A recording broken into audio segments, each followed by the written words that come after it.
Okay, well, thank you guys for being patient. I know it's been a little bit of a tough situation to get this actually recorded, so I appreciate you guys.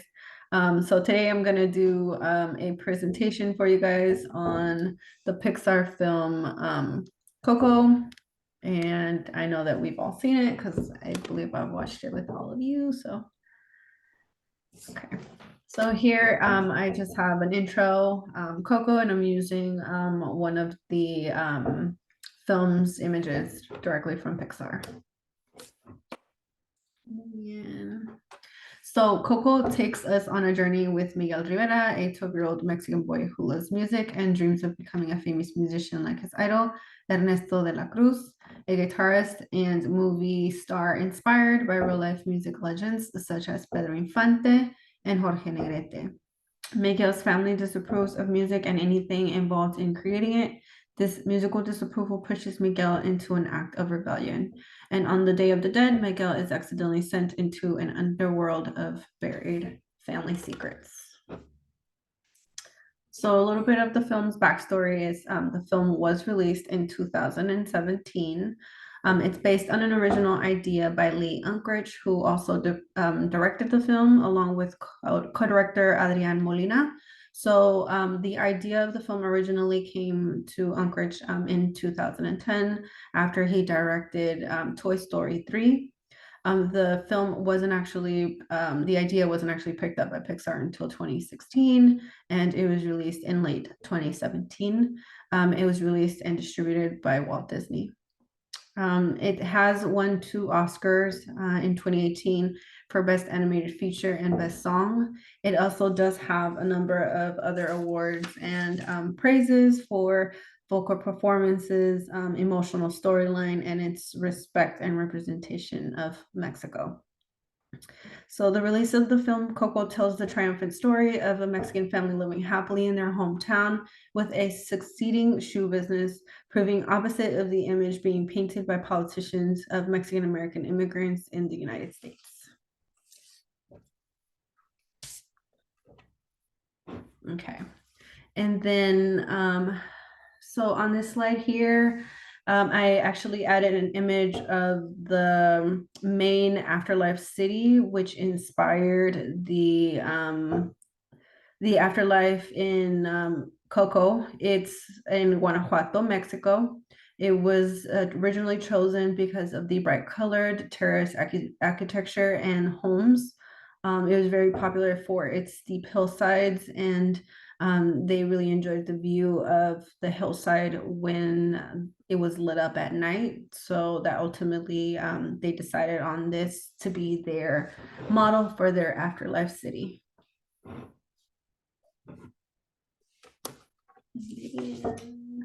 Okay. And then some accolades that we want to talk about throughout the film are political, social, and cultural. So politically, the film does appropriate the image of the criminal crossing the border, bringing to the viewer's attention the importance of the immigrant's perspective and connecting it to current events. It also does show a border-like separation between the land of the living and of the dead, similar to how we have a border that also separates us from other countries. It does also hit on social division with the division of social classes even after death. Well, personally, I have been taught that death is the ultimate equalizer. So it was interesting to see that they kept the division of social classes even after death. And then also for cultural, we do see that they included an idol character who gained power by exploiting the talents and ideas of others, which we have seen relate to cultural appropriation in American entertainment. And then some scenographic approaches. So for scenographic use, they do use a program called Renderman. It is very popular among Pixar. They've been using it for over 20 years. This Renderman is actually their technology, which produces vibrant and detailed imageries for visual effects and feature film animations. I went ahead and added a quote from the character art director, which I thought was really interesting based off of the images that I saw in sketches. We had to figure out how to give them personality without skin, muscles, noses, or even lips. We played with shapes and did a lot of paintings. We sculpted and studied skulls from every angle to figure out where we could add appeal and charm.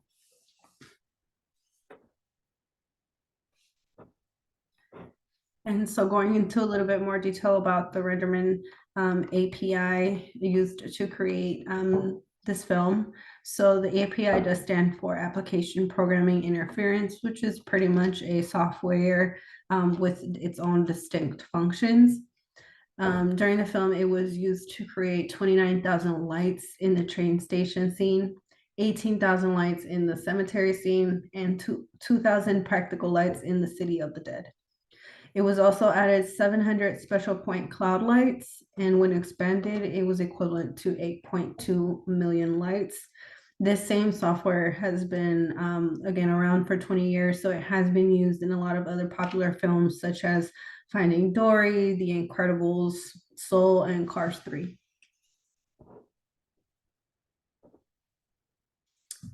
And on this slide here, I added an image of the vertical city that we know is the afterlife of the dead. So this city is also a representation of different time periods. So the vertical city includes a mix of styles and time periods representing citizens and showing infinite growth. So there is a scene in Coco, and right at the bottom of this image where we see it looks like an Aztec pyramid or some type of Mayan pyramid. And then we also see that there is vertical building going up and into different time periods. And I feel like this is a great way to show that the life of the dead is infinite and forever growing. Also, to add, they did decide to go with a vertical feel because originally in the film, Miguel's hometown is very flat and for the most part, so they decided to contrast it with a vertical city. So some central themes and symbols, remembering those you've lost, loving and supporting your family, forgiveness and seizing the moment. And also some symbols is the use of traditional Dia de los Muertos Mexican culture to teach young viewers about death and the afterlife. Thought it was a real creative way to ease young viewers into the idea of death and making it real fun for them versus a scary thing. And also to honor those we've lost by sharing their stories.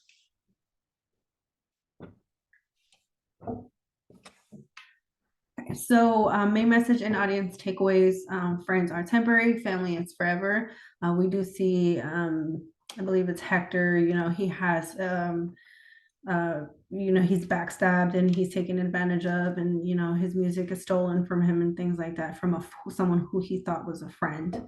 And so ultimately we see that family has lasted and will forever be there. So that was really important. Forgiveness can come at any time. I thought that was also really important for Miguel to heal and kind of find his own path, and knowing who you are and following in your own path while remaining true to your culture, traditions, and roots. And I did add also a quote down here from co-director Adrian Molina, where it states, "The celebration isn't about letting go, it's about keeping memories alive and celebrating life." Okay, so we're going to go into a little bit of a discussion. Doesn't have to be too lengthy, but I did want to ask you guys some questions just to kind of see some of the takeaways that you guys had from the film, and to see if you guys maybe picked up on some of the things that we picked up on, and like maybe some of the things that I touched on. So the first one is, in your opinion, did the film properly honor and represent Mexican culture and heritage, or does it show signs of cultural appropriation? Does anybody want to? I think it shows it represents the Mexican culture and the heritage by like you said, like when you go to the land of the dead, how it displays all the time periods of the Mexican culture. Also, throughout the film, I learned a lot about the Day of the Dead. It's a lot more than wearing the sugar skulls on your face and things like that. Um, so I think it did a really good job of explaining the Mexican culture and heritage and getting this point across of you know family is very very important to have. And then, Mary Lou, wanted to ask you, since you're Mexican, obviously, and this is your heritage as well. Like, did you feel at any point that there was anything in the film that was appropriated and made their own, or do you feel like for the most part they kind of stayed true to the representation of Mexico and its culture? No, I think they stay true to it because that's how I celebrate it. That's how I grew up celebrating it. Knowing the altars and all the decorating, the offerings and everything. So I think they did a pretty good job at keeping it true. And then do you think like as far as like besides the Dia de los Muertos, like as far as like Mexican culture overall with music and like maybe even the way that they set up like the plaza scenes, the fact that they even had plazas, which we know are super Yeah, yeah, good. because that is how we have it when we went to Yeah, Mexico. there's There's such the plazas. plaza, Yeah, there's the shoe shiners, there's yeah. everything there. So I think they did a good job at showing that. Okay, and then question number two, how does the Land of the Dead show the differences in social and economic class? Did you guys pick up on that? Yeah, I picked up on that. I didn't notice that it was kind of divided by like how important you were in your living life and how many people were actually going to remember you. It kind of showed you how wealthy you're going to be within the afterlife. Mhm. So what was the head not the star name there was Ernesto, I believe his name. Which one? The The, star. the Oh yeah. Uh-huh. the star guy, yeah, like so he was like the most famous singer, right? So he seemed to be having the highest status in the land of the dead because of how many people actually remember him, right? And then the people that were kind of like raggy clothes and everything like that, and kind of like on They're more the poor, forgotten. yeah, poor, Mhm. they weren't really as important and stuff like that. So it still kept that social economic class that we kind of see within our living life as well. Yeah, and then also I thought a really good one was like, the less people that remember you, the more like lower class you are, you're forgotten, you're more like living on the edge of the city, you're not living in such good homes and things like that. Like you're kind of withering away. And so they kind of, push you to the side and you live on the outskirts with everyone else who's being forgotten and you kind of just Mhm. wait here to be forgotten and And then that's perish. yeah, that's how it is here too, like in real life. Like, people become homeless and then just, distant away from their family, friends, and at the end people end up forgetting about them the same way. Yeah, that's a good point. And then three, do you believe the film properly uses symbols and images to accurately represent the Day of the Dead, so Dia de los Muertos? Yeah, I think it did. I think it did a good job in the papel picado, the what is it, the flowers called the cempasúchil, I think, or cempasúchil, I think, something like that. The marigolds, or is it, but Yeah, that may be in Spanish, yeah. yeah.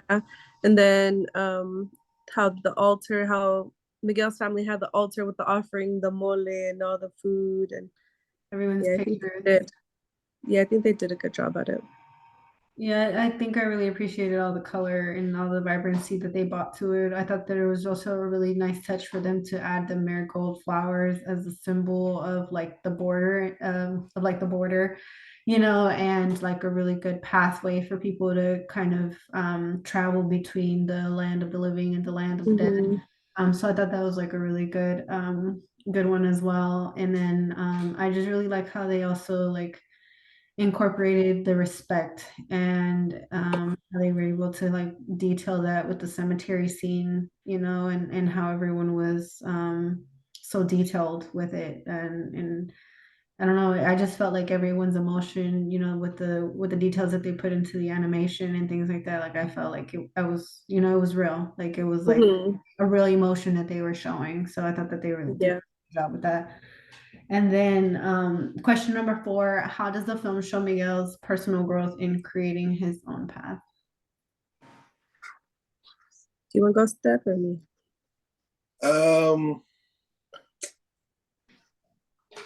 his own path. Well, well, that was kind of difficult for me. So, I know like in Well, the beginning he's a rebel, like he rebels. yeah. Yeah. Okay. Yeah. He kind of started off kind of more so of a rebel, and kind of wanted to blaze kind of his own path, but not. But as he kind of like started seeing, learning the truth about his heritage and his background, and it kind of, in my opinion, kind of showed that like that kind of was supposed to be his way the whole way, kind of. Yeah. Mhm. Like he was kind of like, in reality, he was kind of born to just kind of like be part of music or do music and stuff like that. Um, and then he also kind of learned that how important family is as well, right? Yeah. And not forgetting like where you actually come from too. Like you do have another side that isn't part of or part of music and stuff like that that you also have to embrace. Yeah. Yeah, that's true. Yeah, his growth is way different from the beginning to the end. I like how it shows like the different stages of it. How he's rebelling, he's confused. He knows. Well, he's not confused Angry. because he knows, He's like and he running knows what he wants to away. do. Yeah, and then in the middle, he ends up like running away because nobody is listening to him on his Yeah. passion of what he wants to do. And then in the end, he finally like shows them, and the family that hates music now loves music because of him and how he grew and showed them Yeah. that music is capable of keeping them together, and it does keep them together in the Yeah, end. that's a good point. I didn't think about that. The way that the music actually like coming back into their life changes Mhm. their relationship and like it just seems like everyone's so much happier. Um, Mhm.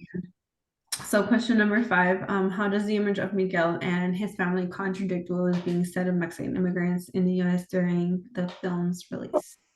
And just a little backstory, since it was released in 2017, we did have former President Trump at the time, who was obviously making very rude and derogatory remarks towards Mexican immigrants and Mexican people overall. So, did you guys catch on to anything about the story that was maybe contradicting to what he was saying? There was a lot that contradicted because on here it wasn't a family that was necessarily like in poverty or like struggling. They were content with what they were doing. They had enough to provide for them, for their family. They weren't trying to immigrate. They weren't selling drugs. They weren't part of cartels or anything like that. They were just a family helping each other survive and make it in Yeah. life with what they have, Mhm. compared to how it was at that time, how they were saying how Mexicans, are crossing the border, bringing drugs and Yeah. violence and everything, and it's not true. Well, it wasn't shown on the movie that the Yeah. way that it was proclaimed. Yeah. Uh, I Yeah. think go ahead. Okay. Oh, it showed that Miguel's family was very proud of Mm-hmm. where they came from and what they have and what they stand for. Um, they displayed a high level of blue collar, being blue collar and working for everything that they have. They don't have to stoop low, and they had beliefs and things that they stood for and weren't willing to bend for them. Yeah. Mm-hmm. And that's what I really appreciated from that family. Yeah, I Yeah, also what they had enough. yeah, I also think it's really important to note the fact that they had their own business, their own thriving shoe business, Mm-hmm. and they weren't in really of need of, any assistance. And like you said, you made a good point. They weren't trying to leave their home country and migrate, to America. They were content in their home country and with what they had and with each other. So I think that they did a really good job in representing, the Mexican people and giving kind of like a breath of fresh air to the image that was being painted of us during that time, especially to, I think, little kids who, we were obviously seeing locked up in cages and stuff like that. And to see a film, put them at ease and teach them something other than of death, it teaches them about grief, it teaches them forgiveness and family values and things like that. And also it throws in some political awareness that maybe viewers can pick up on. So I thought that this film did a really good job on that. Yeah, Yeah, I thought so too. I feel like the film was very educational too, right? Especially with somebody that doesn't come from that culture, um, and that knows just the basics of the Day of the Dead. Like, it was very educational. I thought it was really, really well done. I'm glad because I like the movie.